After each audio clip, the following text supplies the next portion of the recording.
ಅಖಿಲ ಭಾರತ ವೀರಶೈವ ಲಿಂಗಾಯತ ಮಹಾಧಿವೇಶನದ ಒಂದು ಪೂರ್ವಸಿದ್ಧತೆ ಎಲ್ಲ ರೀತಿಯಲ್ಲಿ ತಯಾರಿ ಆಗಿದೆ. ಬರುವ 23-24ನೇ ತಾರೀಕಿನಂದು ಈ ಒಂದು ಅಧಿವೇಶನ ಜರುಗಲಿದೆ. ಈ ಅಧಿವೇಶನ ಯಾವುದೇ ರೀತಿಯಲ್ಲಿ ಶಕ್ತಿ ಪ್ರದರ್ಶನ ಅಲ್ಲ. ಯಾಕೆಂದರೆ ಕೆಲವೊಂದು ಮಾಧ್ಯಮಗಳಲ್ಲಿ ಶಕ್ತಿ ಪ್ರದರ್ಶನ ಅಂತೇಳಿ ಹೇಳಿ ಬರ್ತಾ ಇದೆ.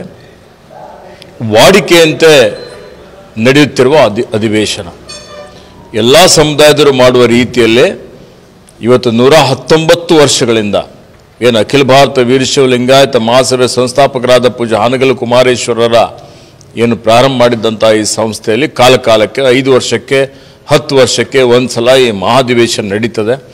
ಈ ಮಹಾಧಿವೇಶನದಲ್ಲಿ ಇವತ್ತಿನ ಪ್ರಸ್ತುತ ಜ್ವಲಂತ ಸಮುದಾಯದ ಸವಾಲುಗಳಿರ್ಬೋದು, ಸಮಸ್ಯೆಗಳಿರ್ಬೋದು, ಸಮುದಾಯವನ್ನು ಒಗ್ಗೂಡಿಸುವಂಥದ್ದಿರ್ಬೋದು, ಯುವಕರಿಗೆ ಮಾರ್ಗದರ್ಶನ ಕೊಡುವಂಥದ್ದಿರ್ಬೋದು, ಅದರ ಜೊತೆಯಲ್ಲಿ ಇವತ್ತಿಡೀ ಜಗತ್ತಿಗೆ ಸಾಮಾಜಿಕ ನ್ಯಾಯ ಕೊಟ್ಟಂಥದ್ದು ಲಿಂಗಾಯತ ಸಮುದಾಯ. ಹೀಗಾಗಿ ಇವತ್ತು ಸರ್ವರಿಗೂ ಸಮಬಾಳು ಸಮಪಾಲು ಅನ್ನುವಂಥ ರೀತಿಯಲ್ಲಿ ನಾವೆಲ್ಲರೂ ಸ್ವಾವಲಂಬಿಗಳಾಗಬೇಕು, ಸ್ವಾಭಿಮಾನಿಗಳಾಗಬೇಕು, ಎಲ್ಲರೂ ಒಗ್ಗಟ್ಟಾಗಿರಬೇಕು. ಅದರ ಜೊತೆಯಲ್ಲಿ ಯಾರು ದುರ್ಬಲರಿದ್ದಾರೆ, ಶೋಷಿತರಿದ್ದಾರೆ, ಎಲ್ಲ ಸಮುದಾಯವನ್ನು ತನ್ನ ಜೊತೆಯಲ್ಲಿ ತೆಗೆದುಕೊಂಡು ಹೋಗುವಂಥ ಜವಾಬ್ದಾರಿ ಇವತ್ತು ಲಿಂಗಾಯತ ವೀರಶೈವ ಸಮುದಾಯಕ್ಕೆ ಇದೆ.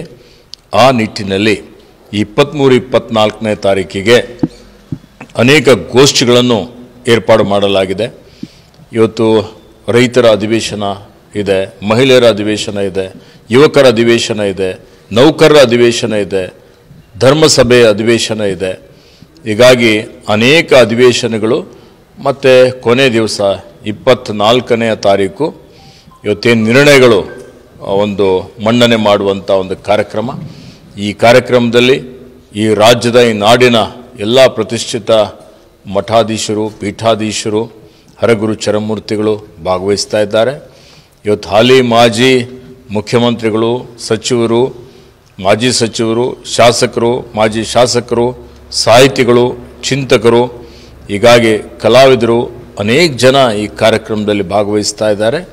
ಹೆಚ್ಚಿನ ಸಂಖ್ಯೆಯಲ್ಲಿ ಈ ಒಂದು ಅಧಿವೇಶನದಲ್ಲಿ ಭಾಗವಹಿಸಿ ಈ ಅಧಿವೇಶನ ಯಶಸ್ವಿಯಾಗಿ ಮಾಡಬೇಕು ಅಂತೇಳಿ ಹೇಳಿ ಮಹಾಸಭೆ ಪರವಾಗಿ ನಾನು ವಿನಂತಿಯನ್ನು ಮಾಡುತ್ತೇನೆ.